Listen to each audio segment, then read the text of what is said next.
SI ও এসআইদের জন্য সুদমুক্ত ঋণের মাধ্যমে মোটরসাইকেল ক্রয়ের সুযোগ সৃষ্টি করাটা, এটা আমি জোর সুপারিশ করছি মাননীয় প্রধানমন্ত্রী। এটা আমাদের দায়িত্ব পালনের জন্য এবং তাদের কর্মদক্ষতা উৎসাহ বৃদ্ধির জন্য সহায়ক হবে। মিনিস্টার সাহেব, এখানে একটি বিষয় আছে। আমি যারা এটা চাচ্ছেন অবশ্যই ভ্যালিড রিজন আছে সুদমুক্ত এই সহযোগিতা চাওয়ার জন্য, মোটরসাইকেল কেনার জন্য।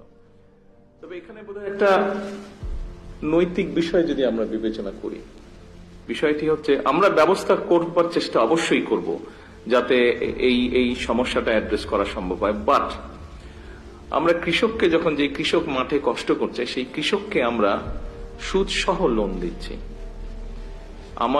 আমাদের পরিবারের মধ্যে কেউ না কেউ কৃষক আছে। আর আমরা গাড়িটা যখন ক্রয় করছি বা গাড়িটা ক্রয় করার জন্য যাদেরকে সুযোগ দিচ্ছি তাদেরকে সুদ মুক্ত দিচ্ছি। বাংলাদেশের প্রেক্ষাপটে কতটুকু এটা নৈতিক হতে পারে এই বিষয়টা একটু আমাদেরকে বোধহয় বিবেচনা করা প্রয়োজন।